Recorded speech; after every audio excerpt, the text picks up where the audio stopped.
বুঝতে পেরেছেন? জিটা কি হলো? এইভাবে আপনাদেরকে এখানে কেন বললাম, একটা বর্ণতে আমার একটু অসঙ্গতি মনে হচ্ছে। এটা কি কেন?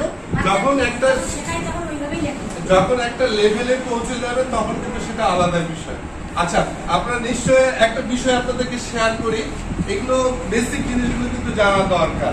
যেমন মনে করে ধরেন পড়া লেখা, লেখা পড়া, পড়াশোনা, এগুলোর মধ্যে একটু পার্থক্য আছে। এগুলো কি আপনারা জানেন সংজ্ঞাটা কি? কেউ জানেন না? আপনারা সবাই সম্মানিত শিক্ষক, এখানে আমি একটু বিষয় শেয়ার করতেছি। কি বললাম আপনাকে? পড়া লেখা, লেখা পড়া এবং পড়াশোনা, এটা হচ্ছে এরকম ভাবে আমরা ব্যাখ্যা দিতে পারি। ছোট্ট একটা বাচ্চা যে হাতে খড়ি দিবে, এটা কি বাবা? এটা এ লিখতেছে এবং কি সঙ্গে সঙ্গে পড়তেছে, এই জন্য লেখা পড়া। একটা হাই স্কুলের স্টুডেন্ট যেটা আছে তারা কিন্তু কি করবে? পড়া তারপরে লেখা।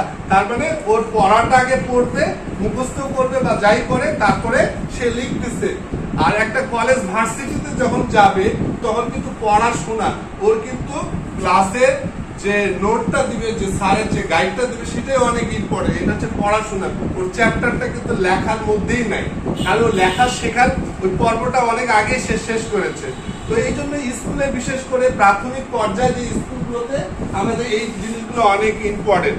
আর আপনি যেটা বললাম আপনাকে, দন্তস্বটা আপনি 4টা আছে লিখছেন, এরকম অনেক কিছু বর্ণ আছে।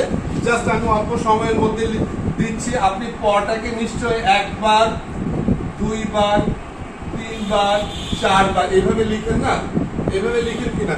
এই যে এই বর্ণটাকে দেখেন, আমি আপনাকে 1 টাচ, কলমটাকে একবার স্পর্শ করে লিখলাম।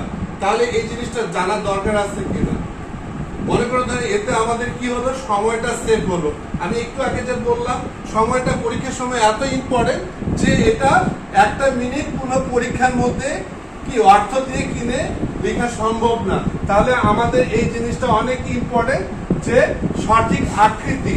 আচ্ছা, এখানে একটু আকৃতির বিষয়টাতে আসি। আপনারা কি খেয়াল করেন?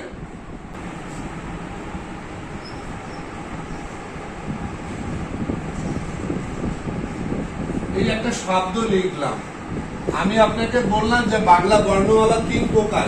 আপনারা সবাই পড়ছেন যে 2 প্রকার। আমাদেরটা হচ্ছে কি, বাংলা বর্ণমালা রাইটিং এর ক্ষেত্রে যে প্রসেসিং গুলো ব্যবহার করা হয় সেটা হচ্ছে 3 প্রকার।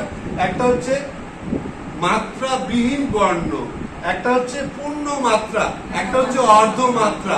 এখানে একটা জিনিস খেয়াল করে দেখেন, এখানে স্বরবর্ণ আছে, ব্যঞ্জন বর্ণ আছে। আমরা কি লেখার সময় স্বরবর্ণ ব্যঞ্জন বর্ণ আলাদা করে লিখি? আপনাদের ব্যাকরণে জানার জন্য স্বরবর্ণ ব্যঞ্জন বর্ণ সেটা তয়রফলা, এইখানে টান দিছে, এইখানেটা নাই। আচ্ছা, এটা খেয়াল করেন তো, এখানে কি একটা শব্দে 2টা ভুল। একত্র এটা ফাঁকা থাকা উচিত ছিল, কয়ের উপরে মাত্রা, তয়রফলার উপরে মাত্রা। এই দিক দিয়ে লিখতে লিখতে এখানকার মাত্রাটা নাই। এরকম কিন্তু অনেক শিক্ষার্থীরা ভুল করে। আমাদের এই যে আপনাদের সম্মান রেখে কথাটা বলতেছি, আমরা বাচ্চাদের শেখানোর ক্ষেত্রে এই জিনিসগুলো খেয়াল করব। আপনি হয়তো সবই জানেন, কিন্তু শিক্ষার্থী বন্ধুরা যারা আপনাদের কাছে অনেক বাবা মারা আশা নিয়ে এসেছে, কিন্তু আমরা যদি সঠিক গাইডটা, বাংলাদেশ। আচ্ছা, শিক্ষার্থী বন্ধুরা মানে খুদের শিক্ষার্থীরা বেশ কিছু ভুল করে। আমাদের হচ্ছে কি ইংরেজি বর্ণে রাইটিং বার। আপনারা বার বুঝেন? আচ্ছা, আমি সংক্ষেপে বলতেছি, বার কি জিনিস বোঝেন আপনারা? আচ্ছা, টান হচ্ছে কি, এই দেখেন আমাদের এখানে ইংলিশের ক্ষেত্রে আমাদের এরকম কয়টা লাইন থাকে বলতে পারবেন? Sorry, 4 line. 4টা লাইন থাকবে, ঠিক আছে? আচ্ছা, 2টো লাইন মিলে কি হয়? সংক্ষেপে বলতেছি, 2টো লাইন মিলে কি হয়? বার হয়। বার মানে রাইটিং বার। আচ্ছা, 2 লাইনস 1 বার, 3 লাইনস 2 বার, 4 লাইনস কয়টা বার হবে?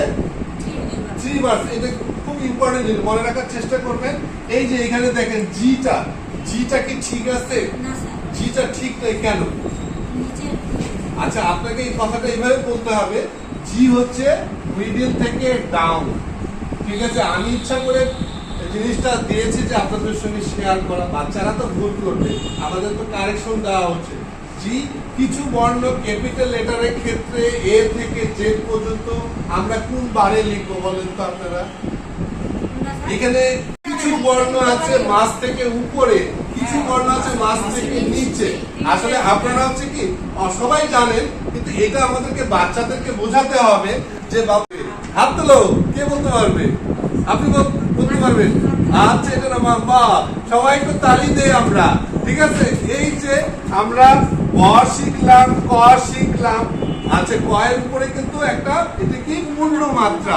আচ্ছা, তোমরা কি জানো পূর্ণ মাত্রা ছাড়াও এই যে ধ, এটা কিন্তু ধ, এটাকে কোন মাত্রায় লিখবো বলেন? এ বি বলেন, একটু বলেন, মুখটা করেন। সি ডি, আস্তে আস্তে D,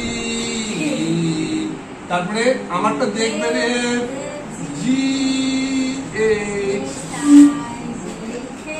J K L M N, তারপরে P Q P U V W X Y Z. আচ্ছা, এখানে এই যে আমি আসতেছি, এখন আমাকে আই এর ফোঁটা, এটা তো টি এর ফোঁট মাথা, এটা তো আমাকে কাটতেই হবে, কিন্তু আমরা কি একটু তালি দিতে পারি?